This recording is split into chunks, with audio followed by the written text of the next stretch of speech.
When a couple gets married, the wedding contract can have any sorts of demand upon the husband that the wife wishes to make.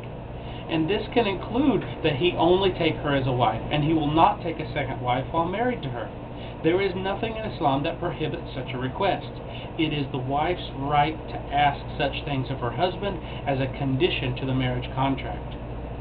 Not all women are able to deal with having a co-wife, just as not all men are able to care for more than one wife at a time. The main rule in these things is that there should be mercy and tenderness between the spouses. And, again, polygamy is a permission in Islam, not a rule. It is an exception, not something that's mandated for each one to do.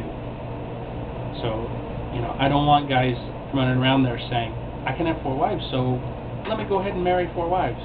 No, you have obligations. You have a duty to do. And when I talk about providing things, when Allah subhanahu wa ta'ala talks about providing things, when Muhammad, peace be upon him, talks about providing things, they're not just talking about the material things of this world. Like I said, there should be mercy and tenderness between the spouses. If you have 4 wives and you're just running around bouncing from each one, and you leave them feeling lost, hopeless, dejected, what are you doing? What are you doing? You're just having fun? No. Marriage is serious business. You have to treat your wives fairly and justly. And on the same token, women should not fear embracing Islam or marrying a Muslim because of the concept of polygamy. Always ask. Ask. Only marry me. If you cannot deal with the concept of a co-wife, if you do not want to share your husband, I can't say I blame you, then make that a stipulation. Make that a requirement in the marriage contract. Find a man that only wants to marry 1 wife, and you'll be happier that way. Everybody should be able to get what they want. That's the beauty of Islam, is it's open enough for everyone to have fulfillment. So hopefully that clears up some things for our listeners. Now, we had some questions sent in through email from my petition last week. You remember I asked everybody to send in questions about marriage. And if you want to send in more questions, you're free to do so, because, as I said, I believe tomorrow night we'll be doing another show from 7 to 8. That's the information I've been given, and I would be happy to address them either at the end of the show today or tomorrow. Again, the text number is 0922-604-4233.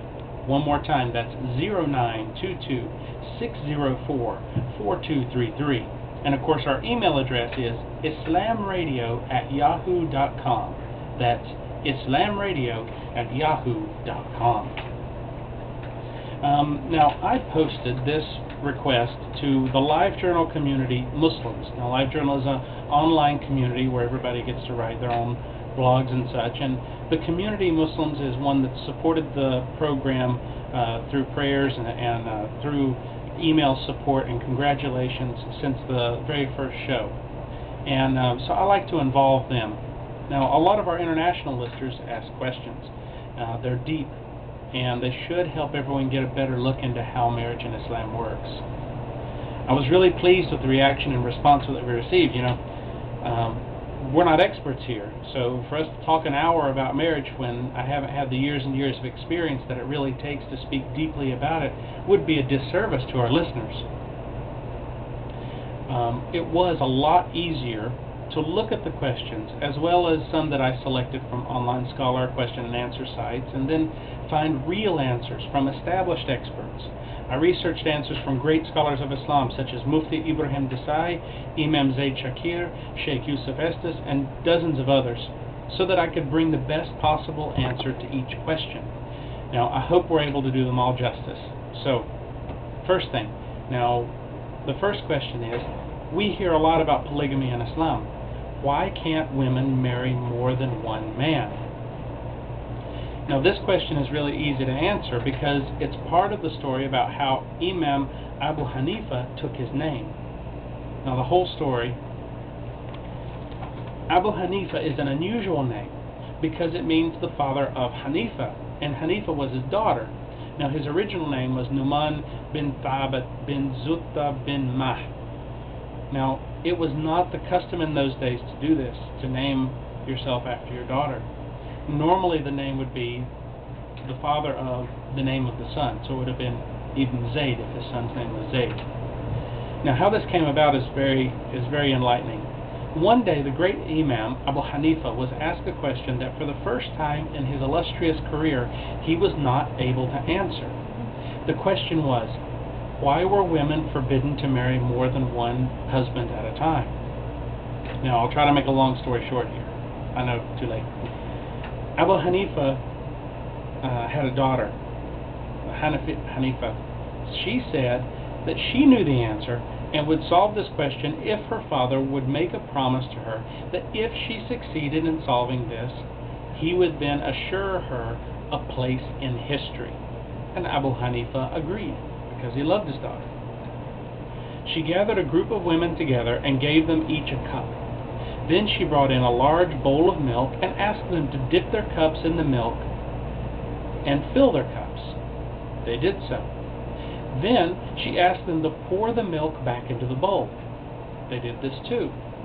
Then, this is the tricky part, she asked them to refill the cups, taking back only their own milk that they had just poured into the bowl. Now obviously this is impossible to do. Hanifa had then clearly demonstrated the kind of predicament that would be created if a woman had several husbands. With more than one husband, if she were to become pregnant, she would have exceptional difficulties determining who the actual father was. Identifying parentage and lineage would then be completely impossible for the offspring. Now, Imam Abu Hanifa was so pleased with her answer that he took the name Abu Hanifa, the father of Hanifa, so that his daughter would earn the place in Islamic history.